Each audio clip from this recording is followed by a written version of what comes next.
শুক্রবার 22 নভেম্বর সকালে বামনডাঙ্গার রামদেব গ্রামে জাহাঙ্গীর আলম জিন্নাহর বাড়িতে ওই বাছুরটির জন্ম হয়। জন্মের পর দেখা যায় বাছুরটির 4টি পা থাকলেও ঘাড়ের কাছে অতিরিক্ত 2টি পা রয়েছে। চিকিৎসক জানিয়েছেন বাছুরটির 6টি পা হলেও সমস্যা নেই, সুস্থ ও স্বাভাবিকভাবেই বেড়ে উঠতে পারবে। গরুর মালিক জাহাঙ্গীর আলম জিন্নাহ বলেন, গাভীটি সকালের দিকে একটি 6 পা বিশিষ্ট বাছুরের জন্ম দেয়। 4টি পা ঠিক জায়গায় থাকলেও ঘাড়ের কাছেও পা রয়েছে। এমন বিরল প্রকৃতির বাছুর জন্ম দেওয়ায় প্রথমে আতঙ্কিত হয়ে পড়ি। পরে চিকিৎসক জানান 6 পা হওয়াতে বাছুরের বেড়ে উঠতে কোনো সমস্যা হবে না। আলহামদুলিল্লাহ, বাছুরটি সুস্থ আছে, স্বাভাবিকভাবে চলাফেরা করছে। উপজেলা প্রাণিসম্পদ কর্মকর্তা ডা. বিপ্লব কুমার দে বলেন, এমন ঘটনা খুবই বিরল, এটা সচরাচর ঘটে না।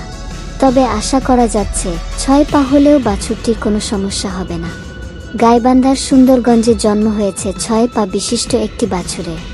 এমন খবর ছড়িয়ে পড়লে এলাকা জুড়ে চাঞ্চল্যের সৃষ্টি হয়েছে। এক নজর বাছুরটি দেখতে উৎসুক জনতা গরুর মালিকের বাড়িতে ভিড় করছেন। জন্মের পর দেখা যায় বাছুরটির 4টি পা থাকলেও ঘাড়ের কাছে অতিরিক্ত 2টি পা রয়েছে। চিকিৎসক জানিয়েছেন বাছুরটির 6টি পা হলেও সমস্যা নেই, সুস্থ ও স্বাভাবিকভাবেই বেড়ে উঠতে পারবে। গরুর মালিক জাহাঙ্গীর আলম জিন্নাহ বলেন, গাভীটি সকালের দিকে একটি 6 পা বিশিষ্ট বাছুরের জন্ম দেয়। 4টি পা ঠিক জায়গায় থাকলেও ঘাড়ের কাছেও পা রয়েছে। এমন বিরল প্রকৃতির বাছুর জন্ম দেওয়ায় প্রথমে আতঙ্কিত হয়ে পড়ি।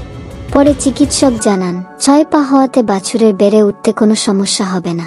আলহামদুলিল্লাহ, বাছুরটি সুস্থ আছে, স্বাভাবিকভাবে চলাফেরা করছে।